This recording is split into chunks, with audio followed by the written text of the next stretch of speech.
One of the more prolific goalie mask makers in the early 1970s was a plumber from Norwood, Massachusetts by the name of Ernie Higgins.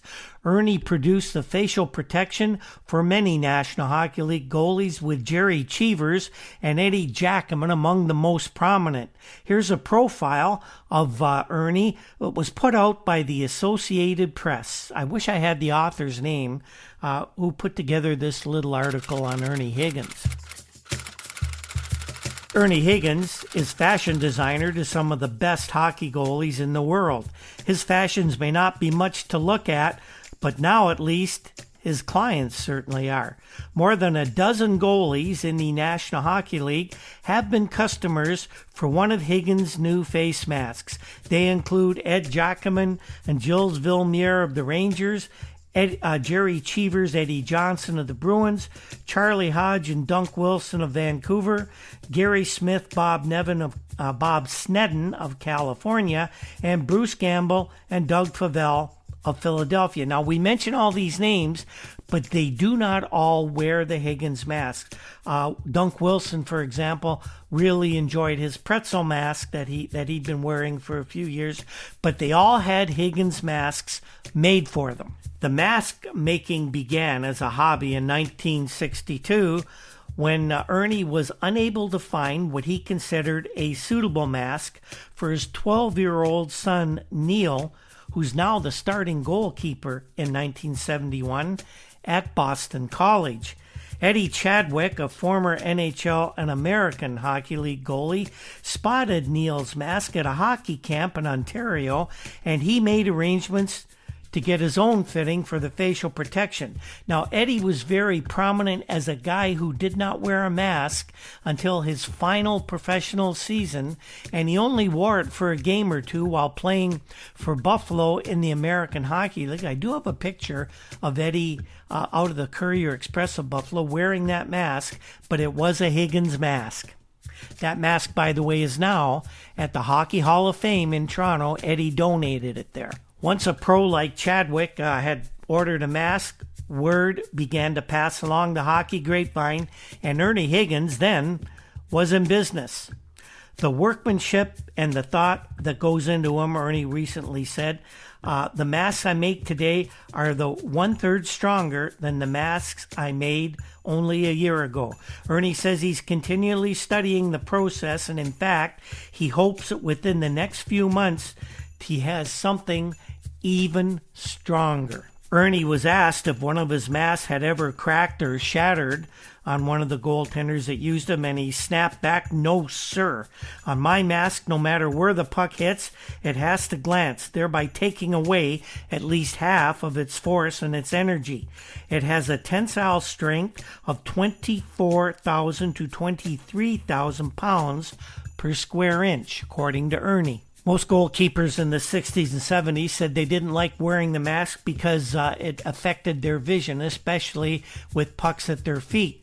Ernie says that he guarantees when he does a final fitting of each mask, the vision of that goalkeeper will not in any way be impaired. Dave Haynesworth, he's a goalie for the New Haven Blades of the Eastern Hockey League, was a recent client. Does that name sound familiar, Dave Haynesworth? He had an uncle by the name of George, one of the greatest goalkeepers in NHL history many years ago. Higgins first placed a plastic bag over Haynesworth's face in order to make the mold for that mask. The bag covered his hair and his ears, and a woman's stocking was stretched over the bag to keep it snug to Dave's head. Haynesworth's face was then coated with a release wax, which Higgins whispers is only just Vaseline. "I've seen molds that are out of this world," he said, "but they had the guy's eyelashes sticking in them and everything else." Higgins reassured the panic-stricken Haynesworth that the Vaseline would do the job. I underwent this very same process with a local Port Colborne dentist named Rich Sandelli, who was a hockey teammate as well. And we didn't know exactly what we were doing when we were putting the mask together, or the mold together. Everything hardened up nicely, but I had it down below my chin and onto my throat, and it actually, as it hardened, began to cut off my windpipe. Now, I was breathing through a couple straws that went through in the mouth area, and I couldn't talk to tell Rich that I couldn't breathe. So finally I had to give him a bit of a slap on the side, and he realized what was happened. It had hardened enough, we got it off, and I did make a pretty good couple of masks out of that. Going back to the process with Dave Haynesworth, Ernie Higgins inserts 3 straws into Haynesworth's mouth, so his breathing while his face is covered with about 10 pounds of wet plaster. It was more of a ceramic thing that Rich Sandelli used on me. It felt more like plastic rather than plaster when it was finished. Ernie says, now when I ask for the OK sign, I want you to raise your hands and go like this, making, of course, the OK sign. Ernie says, I had one guy who actually went to sleep under there because it's actually quite a relaxing feeling, according to Ernie.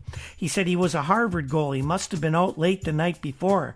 I asked him for the OK sign, and when I didn't get an answer, I'm telling you, I thought the worst. The rest of the process includes Higgins applying plaster with a spatula to the whole operation, and then he has to take the mask off, make another mold, which is actually the mirror image, a positive image, and then strips of wet fiberglass are applied in a thickness and a pattern that it assures that the mask will not shatter.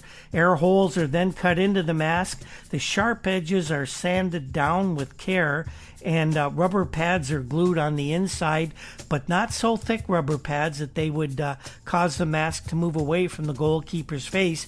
And some goalkeepers I know had no padding at all inside those fiberglass masks. The whole process to make one of these masks, according to Ernie, takes about 15 and a half hours, and he takes very special pride, of course, in what he does with these. And when asked why he works so hard at this, Ernie's reply is, if you were the father of a goalkeeper like I am, you would understand.